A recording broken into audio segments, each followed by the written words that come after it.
경험이 주는 깨달음이란 제목으로 하나님 말씀 증거하도록 하겠습니다. 왜 이 기도를 드렸는지 하는 동기가 16절에 나와 있습니다. 16절 다 같이 읽겠습니다. 시작.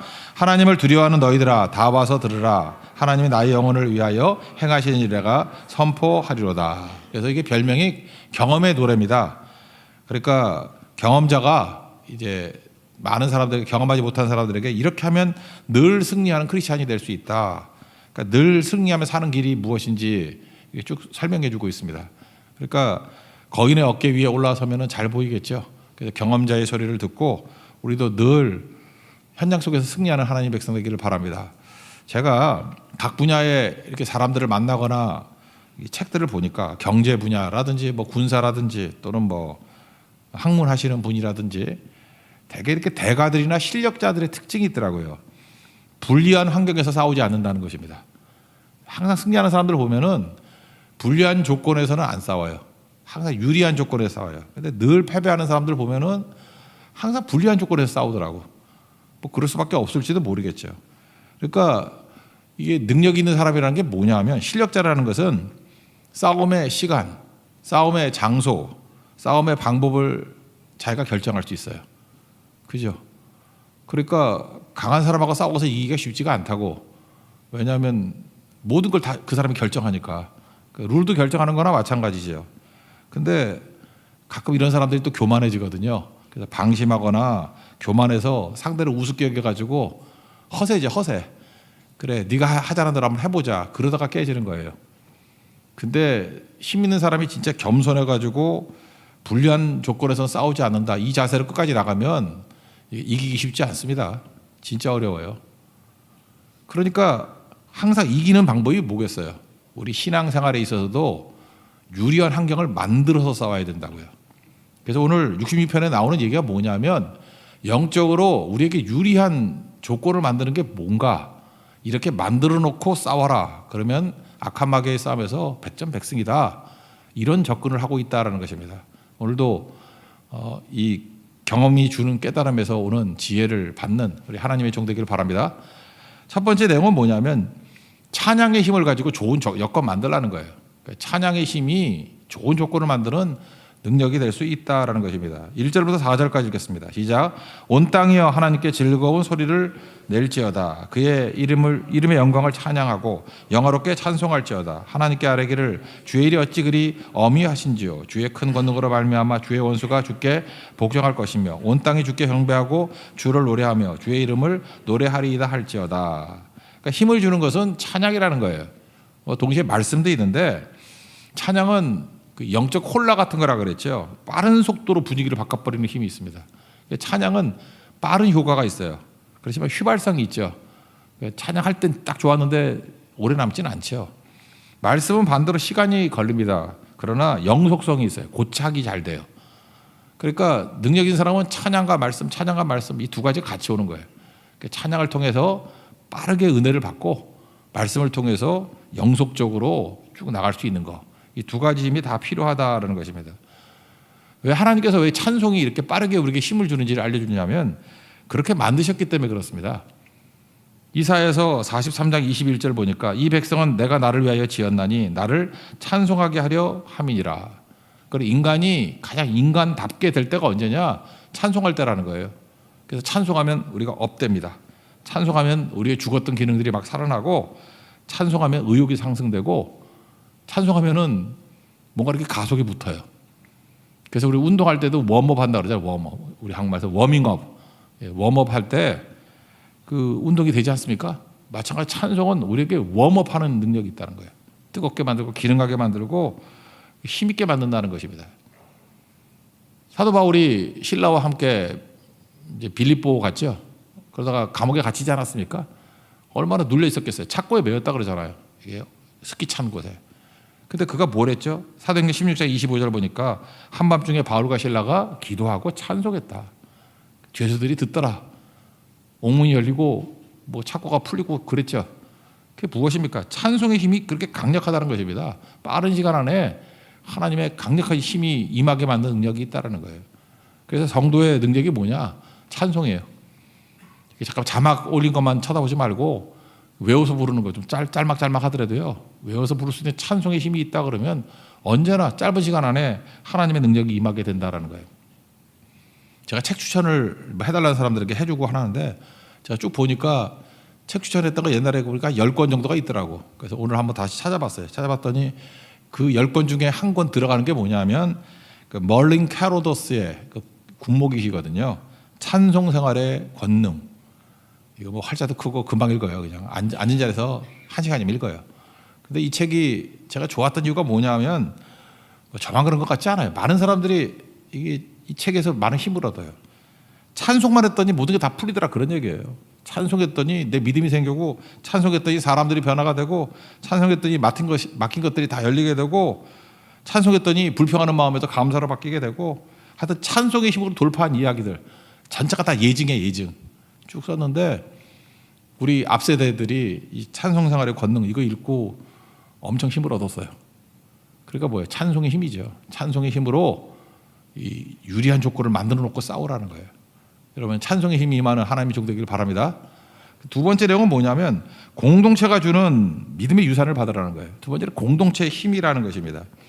개인이 발버둥 쳐서 하는 것도 좋겠지만 그 효과보다는 공동체의 믿음의 유산을 받아들이는 게 훨씬 중요하다. 그걸 말해주고 있습니다. 두 번째거든요. 5절과 6절 읽겠습니다. 시작. 와서 하나님께서 행하신 것을 보라. 사람의 아들들에게 행하심이 어미하시도다. 하나님이 바다를 변하여 육지가 되게 하셨으므로 우리가 걸어서 강을 건너고 우리가 거기서 주로 말미암아 기뻐하였도다. 공동체의 체험을 얘기하고 있죠.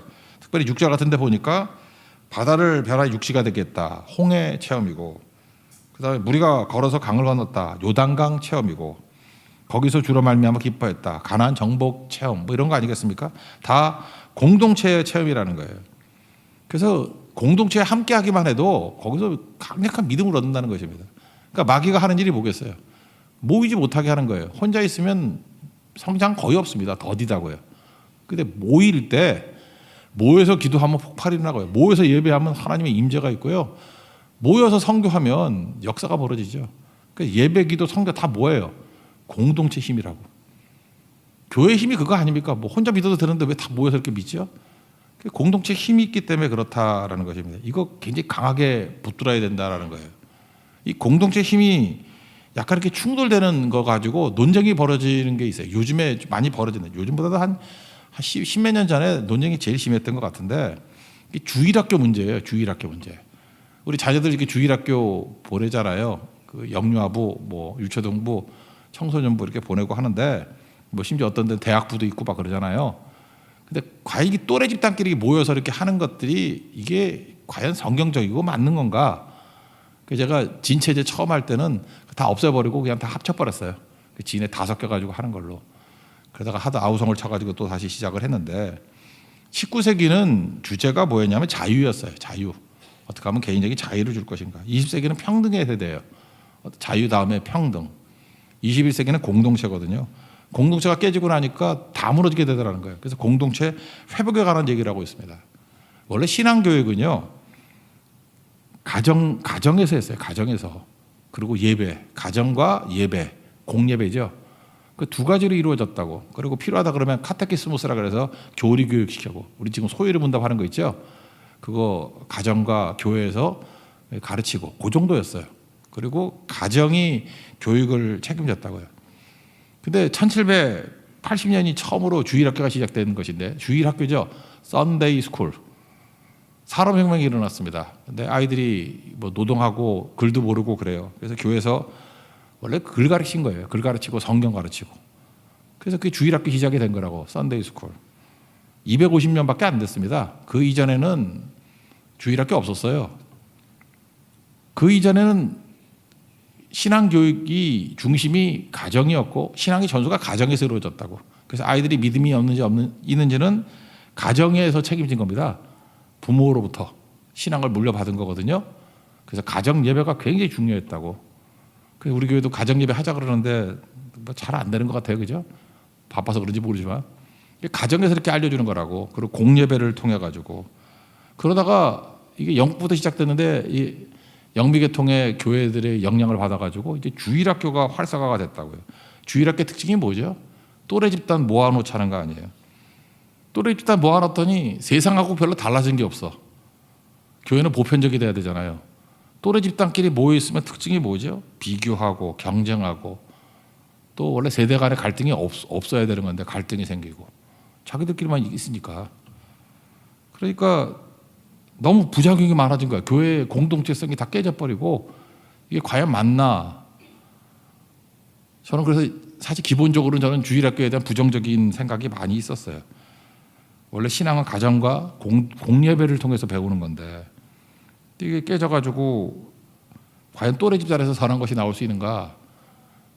근데 제가 보니까 이제 중간적으로 이제 타협을 좀 해야 되는 것 같아요. 주일학교도 필요하죠. 왜냐하면 아무래도 소홀하게 되니까 필요한데, 주일학교 담당하는 교육자들이라든지 선생님들 명심하십시오. 주일학교 교육만으로 충분하지 않습니다. 주일학교 교육만으로 충분하지 않아요. 오히려 1순위는 가정이에요. 가정에서 신앙 교육 시키는 거고, 그다음 그게 안 된다 그러면 공예배를 나와야 돼요. 그러니까 전체가 다 드리는 공예배. 그래서 가정과 공예배를 통해서 믿음이 세워지는 거고, 그래서 주일학교 교육을 하는 분들은 웬만하면 공예배에 참여하게 만드는 것, 그래야 균형이 잡혀요.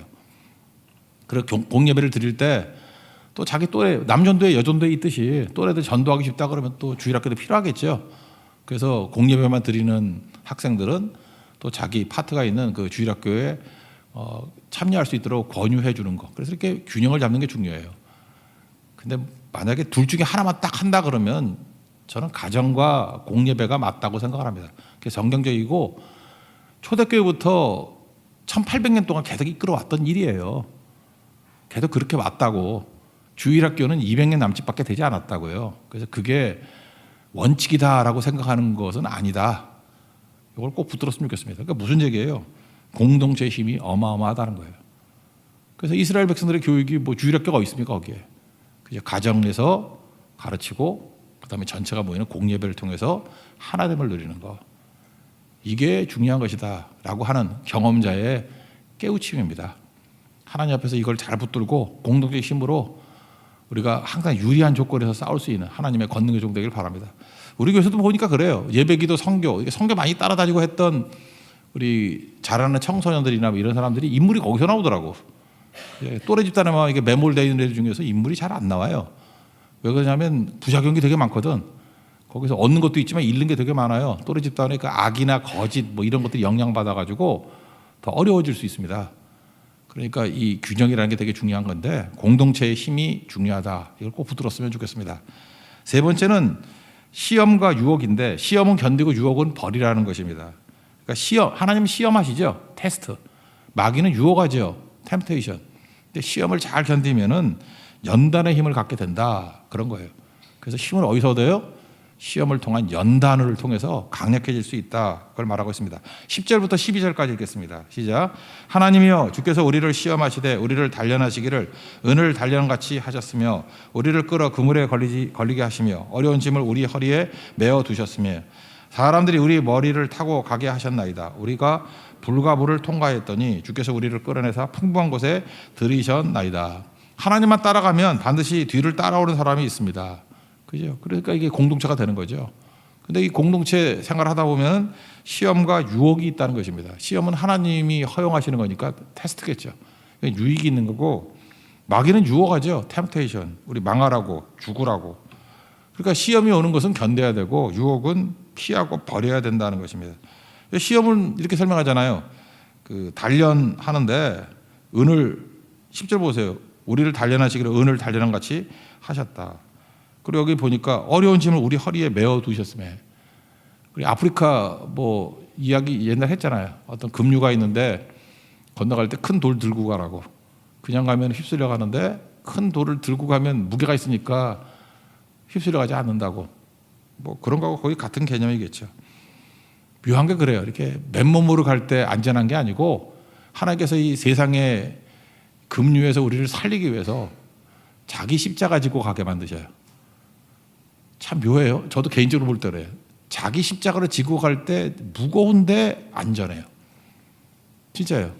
근데 그거 다 내팽개치고 그냥 가볍게 한다 그러면 넘어지더라고. 하나님께서 여러분들에게 왜 무거운 짐 주신지 아십니까? 그게 자기 십자가인데 그게 오히려 우리를 급류에 휩쓸리지 않게 만드는 힘이 되기도 한다. 그런 거죠. 우리 교회 사명 중에 뭐 예배기도 선교의 사명이 있죠. 선교 그동안 뭐 그 전염병 때문에 못 하고 그랬었는데 그 안 하니까 더 넘어지는 사람 많죠. 참 묘해요. 그 선교 잘 다닐 때 이게 뜨거웠던 사람들이 우리 짐 내려놓고 있을 때 넘어지고 지금 어디 갔는지 구경도 못 하겠어. 급류에 휩쓸려 가지고 태평양에 가 있는가 봐. 보이지도 않아. 그런 거거든요. 근데 힘들고 어려워 보이지만 예배라는 짐, 기도라는 짐, 선교라는 짐을 지면은 그게 나를 지키는 힘이 될 수도 있다라는 것입니다. 그래서 무조건 고난이 나쁜 것만은 아니라는 거예요. 제가 요즘에 경제를 쭉 보니까 그런 생각이 들더라고요. 중국이 우리나라에 쓸 카드가 없는 것 같아요. 이제 중국이 제가 볼 때 실수한 것 같아요. 뭐 사드 이거 뭐 배치한다고 한한령이란 걸 내렸죠. 언제죠? 그게 꽤 됐어요. 2016년이야. 벌써 7년 됐거든요. 7년 전부터 뭐 우리나라 여기 뭐 공연 기획했으니까 알겠죠. 중국도 못 가게 만들었죠.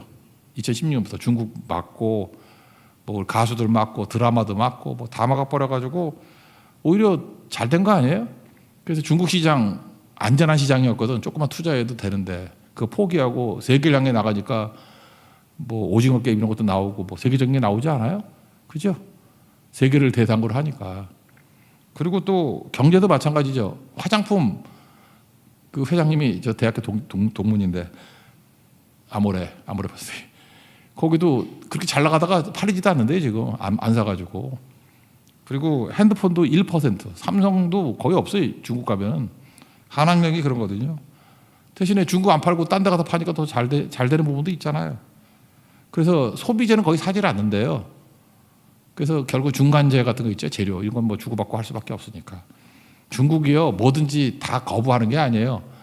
지금 반도체 전쟁 벌어지고 있지 않습니까? 그럴 때 이제 마이크론 같은 데 제재를 가하는데 한국의 삼성이라든지 뭐 그 딴 데 못 건들죠. 반도체는. 이유가 뭐예요? 자기 필요한 거니까. 시간 지나놓고 보니까 이런 생각이 들더라고. 우리가 미리 맞아놓으니까 지금 이게 바둑으로 친다 그러면 중국은 패를 다 썼어. 지금이 중국이 우리한테 제재를 가할 수 있는 거 최악입니다. 지금 최악. 더 쓸 수 있는 게 없어요. 이제 우리가 남았거든.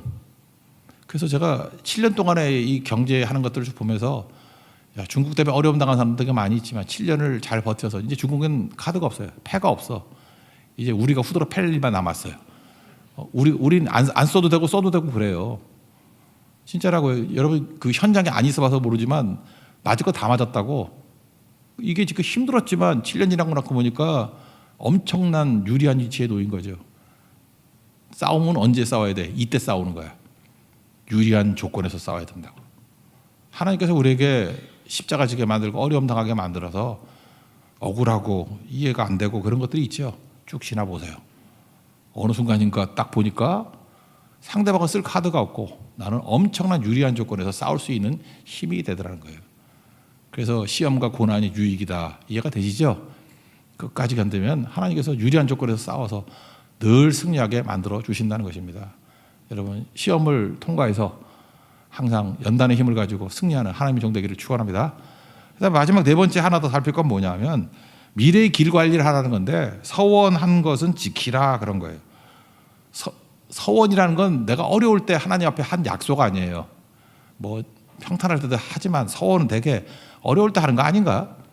뭐 옛날 같으면 뭐 딸만 주르륵 낳고 난 다음에 뭐 아들 주시면 뭐 이런 거 아니에요?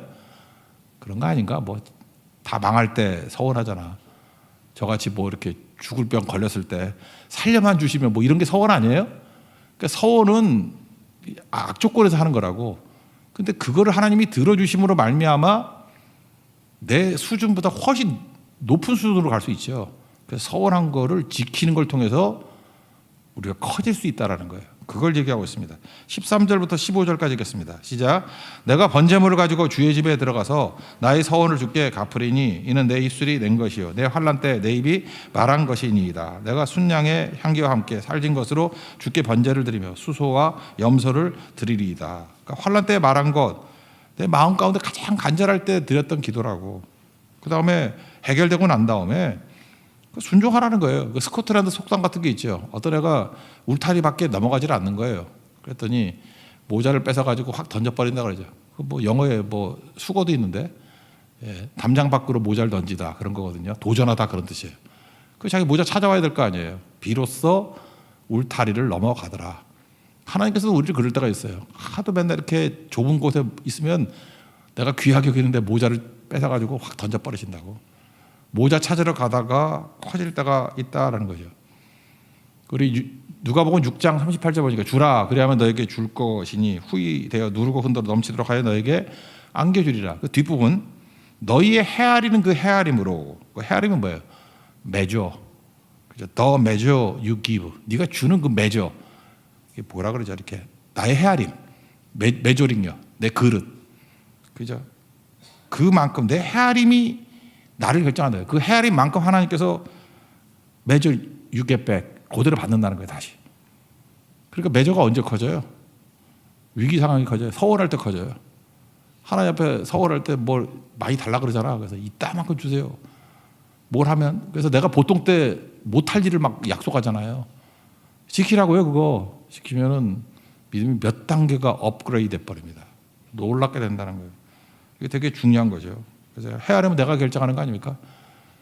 저 사람만큼 믿지 말고 좀 이렇게 큰 헤아림으로 믿는 이게 즉 경험자의 노래라는 거예요. 이렇게 해서 엄청 커지더라. 하나님 앞에 그런 큰 인생들은 하나님 정되길 바랍니다. 하나님께서 다 들으셔요. 우리 12정탐꾼 갔을 때도 보세요. 그 여호수아 갈렙 다른 말하고 맨날 우리는 뭐 메뚜기 같다 그러고 죽게 됐다 그러고 그러니까 민수기 14장 28절 보니까 내 귀에 들린 대로 행하겠다 그러잖아요. 죽겠다 그러니까 죽여버리고 망한다 그러니까 망해버리고 그러니까 조심해야 돼. 이 서운한 거 이게 서운이나 말이나 똑같은 거거든요. 말로 망하는 거죠. 말로 뭐 농담으로 그러잖아요. 우리 한국이 이렇게 잘 된 이유가 코 풀다가 된 거라고. 맨날 코 풀 때 흥해라 그래서 콧물 많이 흐르는 애들이 다 알려잖아요. 지금 콧물 흘리고 있는데 흥해라. 네. 흥해라. 그죠? 감기가 많아 이렇게 감기가 이렇게 흥해라. 그러면 이제 일어나게 되겠죠. 여러분 잘 살고 싶다 그러면 딱 하나 조심하면 돼요. 말 조심. 내가 보니까 이렇게 잘 되는 사람하고 안 되는 사람의 특징이 뭐냐면 말에 말. 그냥 함부로 말하는 사람이 있어. 막 험담하고 나쁜 말하고 막 이러는 사람. 말 때문에 망해 그 사람. 여기 보세요. 너희 말이 내 귀에 들린 대로 내가 너에게 행한다 그러잖아요. 하나님이. 그러니까 내가 말하는 것이 이 영적 세계에서 다 동참하는 거예요. 그 말에. 그런 거 아니에요? 하나님이 들으시고 하나님의 피조물이 다 그 말에 동참하는 거라고. 그러므로 이렇게 얘기할 수 있지. 현재 나의 삶은 내가 뿌린 씨앗의 결과예요. 내가 뿌린 씨앗이 뭐예요? 내가 한 말의 결과라고. 말의 결과. 그러니까 말한 것이 나의 세상을 만든 거예요. 그러니까 지금 한 5분만 얘기 나눠봐요. 그럼 그 사람이 누군지 알고 그 사람 미래 예측할 수 있어. 지금 말하는 게 뿌린 대로 미래가 나올 거니까. 그죠? 그때 마귀가 하는 일이 뭐예요? 살인한 자요, 거짓말하는 자라 그러잖아요. 맨날 말 많고 험담, 나쁜 말, 결국 해코지하는 말, 누구 죽이는 말. 왜 그러고 사냐고. 그러니까 잘 사는 길은 딱 하나예요. 딱 하나. 말조심. 벽에 3글자 써놔요. 그냥 말조심. 휴대폰이 좋잖아요. 이게 딱 키면 그냥 말조심 나오게. 말조심. 나는 없어요. 그거. 우리 뇌도 그렇대잖아요. 뇌가 여러분 머리가 좋은 것 같죠? 좋은 것과 나쁜 것 구분하는 게 아니고 뇌는 익숙한 것에 반응한대요. 그러니까 맨날 험담하고 나쁜 말을 하는 사람은 뇌가 구조가 그렇게 돼 있대요. 자기도 모르게 그렇게 되는 거야. 그래가지고 나쁜 호르몬 나와가지고 독주보다 나쁘다 그러잖아요. 맨날 병 나고 얼굴 무슨 그 간 버리네 같은 얼굴 하고 있고. 그러니까 문제가 되죠.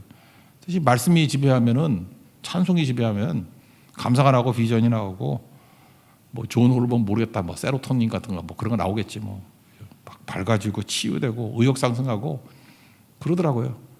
내가 이게 중병 이 앓고 있는 분들도 보면은 그 말 들어보면 알아요. 어떤 분은 믿음 가지고 이 말씀이 들어오는데 흡수가 된다 그러고 항암 치료하는데 효과도 좋고 요즘에 상태도 좋다 그러더라고요. 연락해 보니까. 그리고 선생님도 되게 예후가 좋다 그러고 반면에 뭐 말이 어두운 분들이 있어요. 그죠? 나 끝이라 그러고 뭐 죽으려는가 봐 뭐 이러고 장례식 다 치렀어요 지금은. 예. 믿음대로 되는 거지. 그러니까 하나님 앞에서 여러분들 내가 지금 뿌린 말들이 내 세계를 만들고 있다 잊지 말고 하나님 앞에 여러분 서운한 것들이 있습니까? 혹시? 지키십시오. 더 매조. 우리가 했던 그 매조가 나를 결정합니다. 나를 크게 만들고 나를 회복시키기 위한 하나님의 뜻일 수 있다는 거예요. 하나님 앞에 다짐했던 것들, 서원했던 것들 다 이루어서 승리하는 하나님의 종 되기를 축원합니다. 그래서 경험자가 얘기하는 거예요. 유리한 조건에서 싸워라. 어떻게 하면 유리한 조건을 만들 수 있느냐? 찬양의 힘 가지고 유리한 조건을 만들어서 업됐을 때, 그죠? 이렇게 웜업 됐을 때 싸워라. 그리고 공동체 힘이 있다. 혼자 발버둥 치지 말고 공동체 합류해봐라. 뭐 믿음이 흔들흔들하면 선교 가라고요. 선교 가서 일주일 더 같이 있으면 같이 뜨거워져요. 같이 불 붙고 같이 비전이 있고. 선교 갔다 와서 맨날 그 믿느니 마느니 하는 사람들 나와서 간증하는 거 봐요. 봤죠? 여러분 나올 때 놀라잖아. 저 인간이 웬일이야? 그렇게 수십 년에도 변화되지 않는 사람이 한번 선교를 가지고도 뒤집어지는 걸 보면 뭐 있지 않아요 거기에? 그게 공동체 힘이라고. 아무데나 있는 게 아니잖아요. 그리고 시험과 고난과 환란이 있습니다. 연단 받고 승리하는 거예요. 고난이 해석이 된다고. 그래서 힘이 있게 되고 마지막으로 내가 급할 때 하나님께 급하게 만들지도 몰라요. 내 입에서 막 나갔던 중요한 서원들이 있잖아요. 약속들. 이제 제정신 차리고 난 다음에 서원을 지키십시오. 그럼 여러분 인생이 30배, 60배, 100배 커지는 도약하는 인생이 된다는 것입니다. 말씀대로 순종하는 하나님의 종 되기를 축원합니다. 자리에서 일어나겠습니다. 주 말씀 내 삶 비칠 때 찬양하겠습니다.